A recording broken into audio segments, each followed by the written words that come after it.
Le pasteur Mamadou a témoigné d'un miracle bouleversant survenu au Maroc. Lors d'un moment de prière, un homme déclaré mort est revenu à la vie. Par la foi et la puissance de Jésus-Christ, la vie a triomphé là où tout semblait perdu. Un événement saisissant qui renforce la foi et rappelle que rien n'est impossible à Dieu. Suivons et faites savoir vos impressions. Pour que tu comprennes que ce n'est pas ce qu'on ressent, ce qu'on ne ressent pas. On sent, une fois j'étais à l'hôtel Ivoire, je suis allé pour représenter le pays pour le salon international de textile d'Abidjan. On faisait cela à l'hôtel Ivoire. Et j'étais avec un ami, l'après-midi on a fini. Je lui ai dit de venir, on va aller en ville. Quand on passait dans le couloir, il y a quelque chose que j'ai senti. J'ai vu une porte ouverte et j'ai vu des gens dans comment on appelle, dans la chambre. Je me suis arrêté, quelque chose m'a dit de m'arrêter. Je me suis approché de la porte là. J'ai vu qu'il y avait des hommes et des femmes. Et certains pleuraient. J'ai demandé en français. C'était des Marocains, c'est ça. Donc c'était eux. J'ai dit, mais qu'est-ce qui se passe? Il dit, que notre ami là vient d'avoir crise cardiaque. Donc ils sont en train de voir, ils ont l'hôtel en train d'appeler un médecin. Mais ils sont en train d'appuyer pour amener la vie. Comme je sais que ce sont des musulmans, j'ai respectueusement dit, est-ce que je peux prier? Ils m'ont dit, ah oui, mais oui. On est venu pour le salon, nous aussi. Nous faisons partie de la délégation marocaine, là. Vous pouvez prier.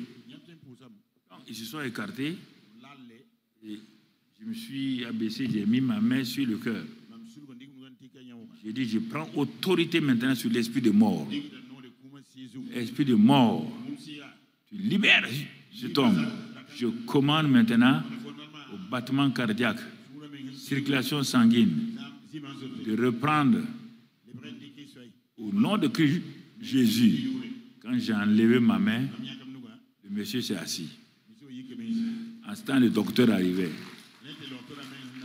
Le docteur de l'hôtel Ivoire arrivait. Moi, j'ai dit, ce n'est pas la peine d'attendre. On va nous appeler tout de suite, on va prier pour tout le monde ici. Donc, je suis descendu à notre stand là. 15 minutes plus tard, le monsieur s'est habillé. Il est descendu avec la délégation marocaine à leur stand. Ils lui ont dit que c'est le monsieur là qui a prié pour vous. Il est venu me remercier, me saluer. Donc, c'est pour vous dire que faut que vous écoutez très bien. Je n'étais pas spécialiste. J'étais directeur d'entreprise, mais je croyais la parole de Dieu.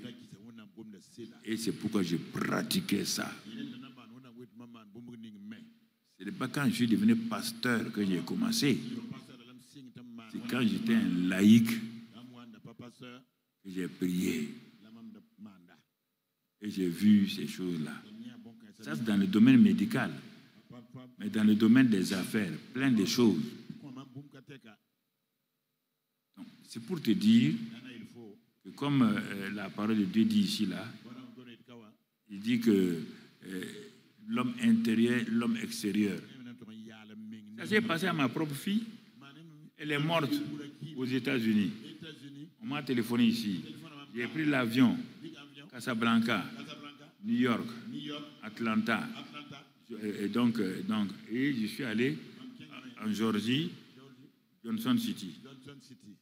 On m'a amené à l'hôpital. Comme toi, tu pries pour les gens là. On dit que ta fille est morte. Elle a accouché son enfant. Et elle voulait aller aux toilettes. Elle est tombée. Ils ont tout fait. Ils ont appuyé sur le cœur, rien. Ils ont fait le souffle, rien. Ils ont amené notre machine, rien. Ils sont allés jusque l'autre côté, en Caroline, de l'autre côté, avec hélicoptère, amener un truc, rien. Moi, j'ai dit, Dieu m'a dit que ma fille va ressusciter. Je ne suis pas docteur. Je ne vais pas me fatiguer. Et Dieu m'a dit que ma fille va ressusciter. Son mari était là. J'ai dit à son mari là, toi tu pries. Il t'a rien dit. Toi tu pries, il n'y a pas de problème. Moi, je loue le Seigneur. J'ai commencé à faire le tour du lit de ma fille. Son corps avait gonflé comme ça. Ils ont, parce que j'ai dit à son mari de faire, comment on appelle aux États-Unis, la décharge. C'est ça qui est bien dans leur système. De faire une décharge là. Tout, voilà. Donc, ils ont gardé ça pour que les parents ne se plaignent pas. Quand je suis venu, les docteurs m'ont accompagné dans le EQ là, donc le Intensive Care Unit, quoi. Voilà. Moi, j'ai regardé. Si c'était naturellement là, je vais dire de prendre son corps, on va l'amener au Burkina. Mais Dieu m'a dit, je t'envoie pour la ressusciter. Sa langue était sortie, ils ont mis un truc comme quand on veut chausser les chaussures. Là. Ils m'ont dit, regardez, c'est une respiration artificielle. Hein. Ils bougent le truc là. Ils l'ont fait revenir comme ça artificiellement. Sinon, elle ne respire pas. On a fait quelques jours comme ça. Quand je viens, toute l'allée de l'hôpital là sortait pour voir mais qui tout ça là, en train de défier la science aux États-Unis. Ils m'ont dit qu'elle n'est pas évanouie. Je sais, I know. Je parle anglais comme vous maintenant. Et ils ont tout fait. Ils ont dit à un Nigérian de m'expliquer, peut-être comme lui est africain, il est hey. Moi j'ai fait études. Vous avez fait médecine, moi j'ai fait économie. J'ai le même niveau que vous, docteur, voilà. Tu entends? Ils ont amené des kinés, des chiropractiers, ils ont amené toutes sortes de gens. Un jour, j'ai dit maintenant, Pauline m'aidait. Pauline est venue là-bas. Où elle est? Ok, c'est ça. Pauline Chevalier, elle a pris l'avion, elle est venue me trouver là-bas. On partait à l'hôpital et tout. Un jour, j'ai dit, bon, maintenant, Daniela, tu es ressuscité. Elle ouvre les yeux. Elle me regarde. Les docteurs là viennent et me disent non. Vous savez, quand quelqu'un est mort et que le cerveau fait tant d'heures là, même si la personne ouvre les yeux, il n'y a rien. Je dis, mais il n'y a pas de problème. Je leur ai dit que mais Lazare là-haut, Lazare était pourri, non? Il n'était pas mort, hein? Il était pourri et il sentait. Il y a quoi même? Dieu m'a dit de venir la ressusciter. Alors, donc, il dit ça. Quand je lui parle, elle dit le contraire. Et toi, bon, ils ont dit tout ça là-bas. Et ils ont vu ça. Je dis, ok, je ne vous parle pas à vous. Moi, je parle à Dieu et à ma fille. Bon, quand elle a commencé à ouvrir les yeux, ils disent, bon, ils ont amené une charrette là, qu'ils vont la mettre là-dedans. Bon, comme j'insiste là, ils vont voir si elle peut se déplacer. En ce temps, moi, j'ai aidé à ma fille. Donc, elle s'est réveillée de tout. Donc, ils ont dit non, mais elle peut pas vivre. Ils m'ont fait non, ce qu'ils ont fait là, ce n'est pas mensonge. Ils n'ont pas menti. Ils ont fait des démonstrations. Après, un jour, leur spécialiste est venu maintenant avec une petite bouteille de gaz, avec des choses là. Ils ont dit au directeur de l'hôpital, moi-même, son mari, on va rentrer, ils vont faire une expérience. La dernière expérience. Si ça ne marche pas, ça veut dire qu'il n'y a aucune chance de résurrection. Donc il est venu à son tour. Il est rentré dans la salle de EQ là. Il a mis ces trucs-là. Bon, après, il a dit, bon, on dirait qu'il y a espérance, mais tout ça... Bon, moi, je les regardais. Ils avaient raison sur le plan scientifique. Mais moi, j'avais raison aussi sur le plan biblique. Ah, voilà. Mon frère, après, j'ai dit à son mari, moi, j'ai mon séminaire arbre de vie. Ce n'est pas un séminaire arbre de mort, hein. Séminaire arbre de vie.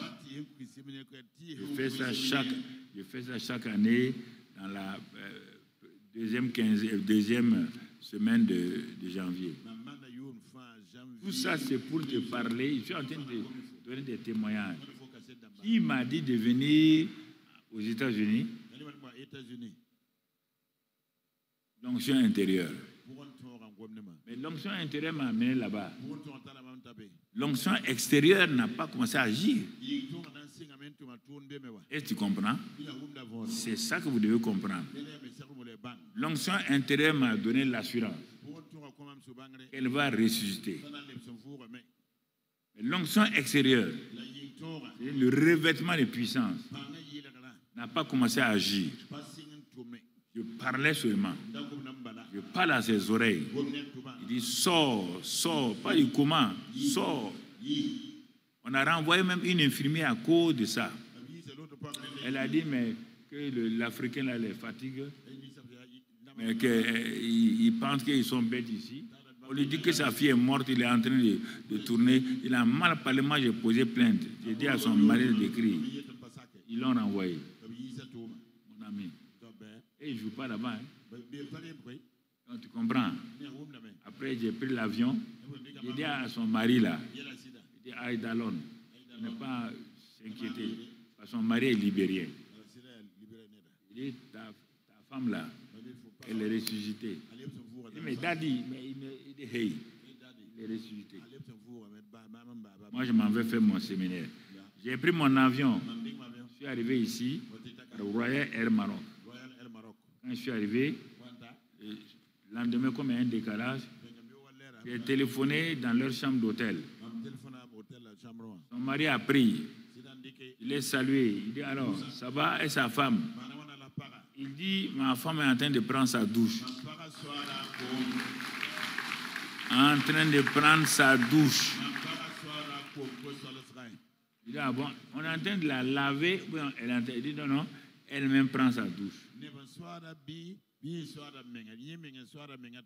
Mon frère, c'est là que j'ai su la différence entre l'onction intérieure et l'onction extérieure. C'est au fur et à mesure que j'ai commencé à apprendre ça, il n'est pas le troisième cas de résurrection va venir.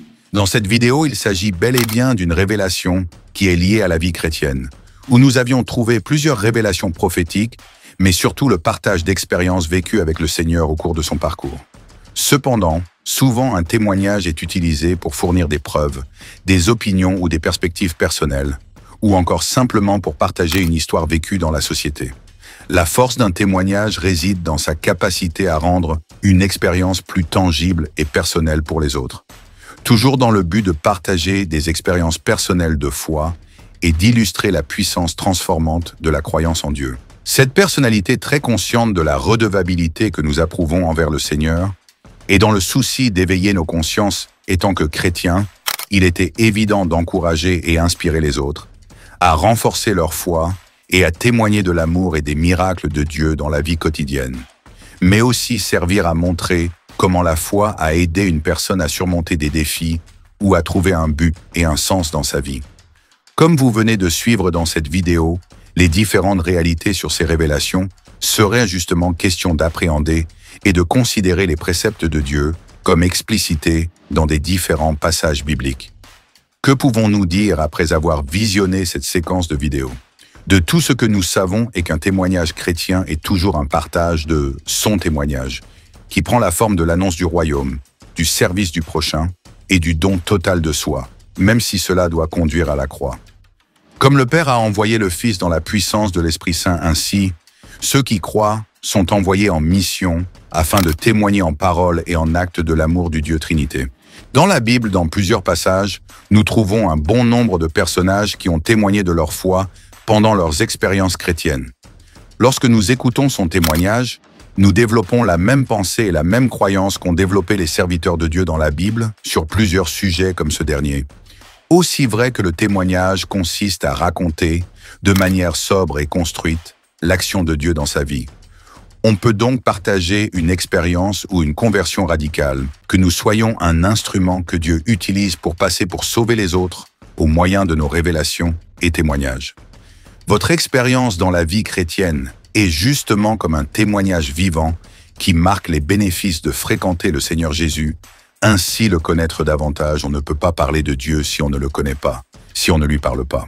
Ainsi, n'ayez pas peur de rendre votre témoignage. Il sera une source de bénédiction pour les personnes sur qui vous êtes chargés de veiller.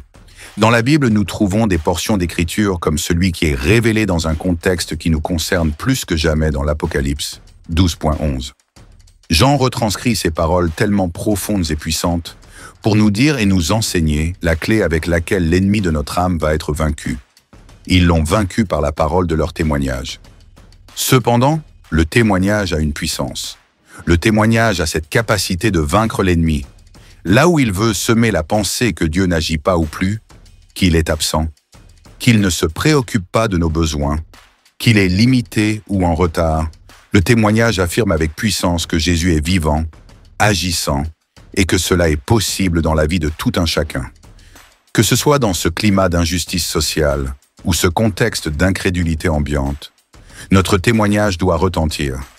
Nous devons parler pour prendre parti en faveur des laissés pour compte, mais aussi pour faire connaître le seul nom capable de sauver, libérer, guérir, restaurer, communiquer l'espoir, consoler, réparer, relever, le nom de Jésus. Ainsi, n'ayez pas peur de rendre votre témoignage. Il sera une source de bénédiction pour les personnes sur qui vous êtes chargés de veiller. Dans la Bible, nous trouvons des portions d'Écriture comme celui qui est révélé dans un contexte qui nous concerne plus que jamais dans l'Apocalypse 12.11. Jean retranscrit ces paroles tellement profondes et puissantes pour nous dire et nous enseigner la clé avec laquelle l'ennemi de notre âme va être vaincu.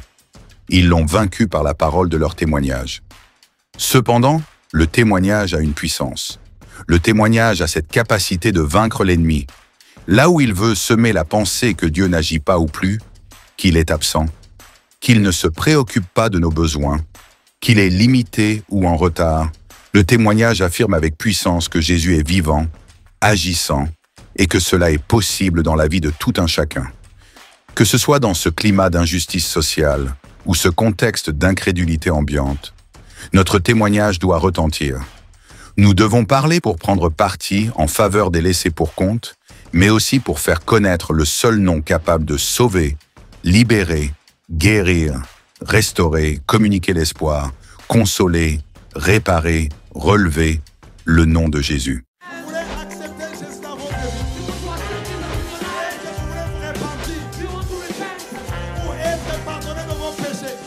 C'est pourquoi, mes amis, vous ne pouvez pas croire dans un prophète qui vient, qui dit que lui, il est le chemin. J'étais païen, j'étais beau. Je deviens chrétien, je deviens vilain. Comment? Le silence n'est pas un vide, c'est un puissant langage de celui qui sait ce qu'il fait. C'est le langage du mature. La personne qui est mature répond de foi par le silence, se tait seulement. Si le ciel s'est réconcilié avec la terre par la croix,